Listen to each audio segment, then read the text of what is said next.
Mesdames et messieurs, bonjour. Vous faites bien d'être au rendez-vous de ce bulletin d'information. Voici le sommaire. À Passy, le cercle de l'UP de Renouveau s'élargit. Des militants du parti de l'opposition, les démocrates, font marche désormais avec le parti de Joseph Djobelo. Nadia Okumansou exprime son soutien aux meilleurs élèves des collèges d'enseignement secondaire de Dassazoume. À découvrir dans ce rendez-vous de l'information l'essentiel de son œuvre. À quelques mois des élections générales de 2026, les partis politiques s'accordent sur des principes de coalition. Justin Adido nous explique dans ce journal ce qu'il faut comprendre de ces accords. Répression annoncée des véhicules à vitres opaques et teintées au Bénin. Les précisions de la police républicaine avec son porte-parole Eric Orou Yerima. Installez-vous pour vous en imprégner plus.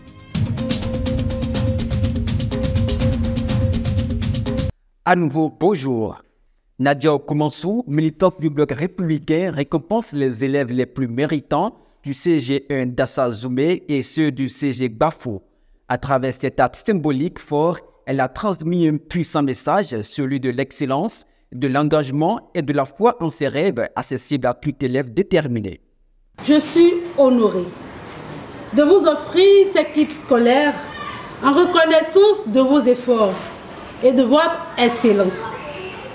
Ce collège a été mon tremplin vers l'avenir et je suis émue de voir que l'esprit d'excellence et de détermination qui m'avait animé est toujours vivant ici. Je souhaite que ce kit vous aide à poursuivre vos études avec succès et à réaliser vos rêves. N'oubliez jamais que l'éducation est la clé pour un avenir meilleur. Je suis extrêmement fière de contribuer à la réussite des nouvelles générations. Et je vous encourage à continuer à travailler dur et à viser l'excellence. Venons-en à la politique. Changement de cap politique à Passy dans la commune de Banté. Plusieurs militants du parti Les Démocrates ont officiellement rallié l'Union progressiste Le Renouveau, motivés par leur reconnaissance des réalisations concrètes du gouvernement.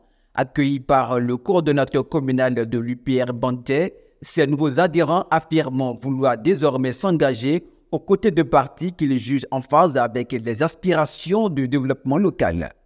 Lorsque le fleuve retourne ses eaux, c'est parce qu'il n'a pas trouvé personne pour lui tracer le chemin.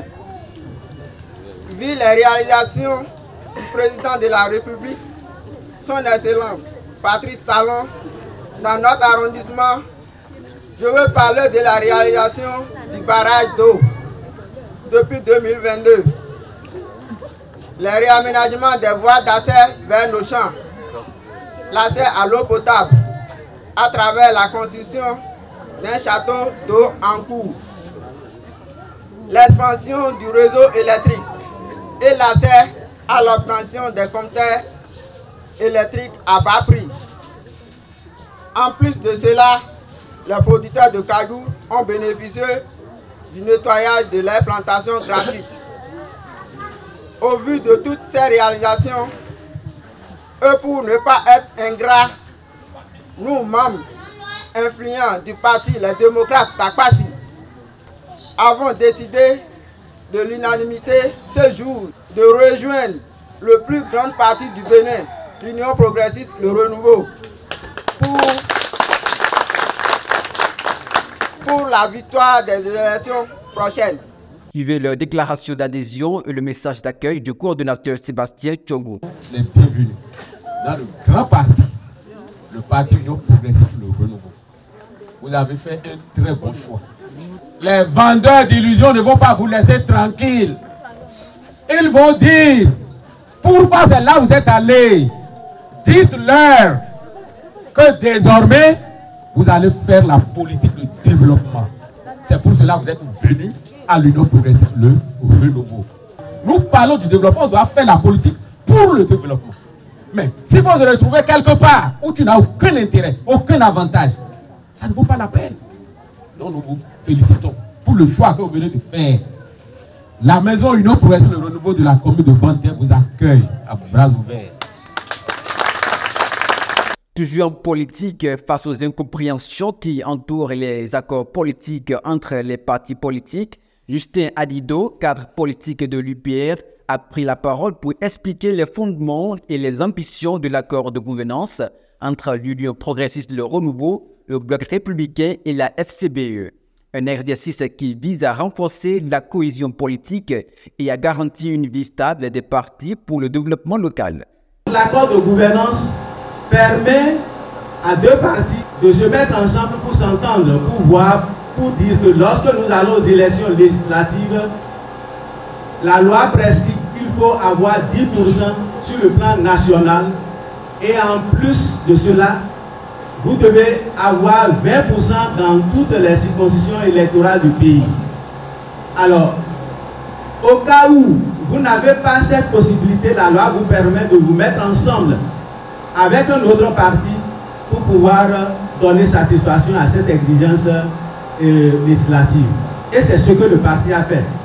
Donc, ce n'est pas interdit que les amis d'en face se mettent aussi ensemble avec d'autres partis pour le faire. Lorsque vous êtes en accord de gouvernance, avant le dépôt des dossiers, vous pouvez aider à parrainer un autre parti qui n'arrive pas à obtenir le nombre de parrainages. Et c'est ce qui se passe actuellement avec le parti Foscori pour un Bénin émergent. On n'a pas dit que si un parti est de l'opposition qui ne peut pas aller en accord de gouvernance avec un parti de la mouvance, ça n'a pas été dit nulle part dans notre constitution. C'est vous dire que pour les prochaines élections, la FCBE a la possibilité, parce qu'elle a déjà signé un accord de gouvernance avec les deux partis de la mouvance, donc de pouvoir présenter un duo de candidats. Donc, l'objectif, c'est de permettre à ceux qui ne veulent pas voter pour la mouvance d'aller aussi voter pour l'opposition. Qu'on ne dise pas après que c'est la mouvance seule qui a présenté des candidats pour l'élection présidentielle. À présent, développement et société, le projet e-commune a été officiellement lancé le mardi 30 septembre à Cotonou. En phase de pilote dans les communes de Porto-Novo, Lokossa et Djougou, ce programme permet désormais aux citoyens de réaliser diverses formalités administratives en ligne. Il s'agit notamment des demandes d'autorisation pour les activités telles que les événements culturels ou sportifs, les caravanes, les sorties de mineurs, les cérémonies religieuses ou encore les inhumations.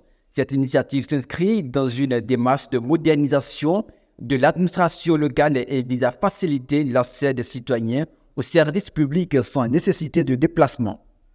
Sécurité pour sonner les glaces de cette émission de journal. Le commissaire principal de police, Eric Oruyerima, porte-parole de la police républicaine, était l'invité de Bénin TV hier mardi 30 septembre 2025.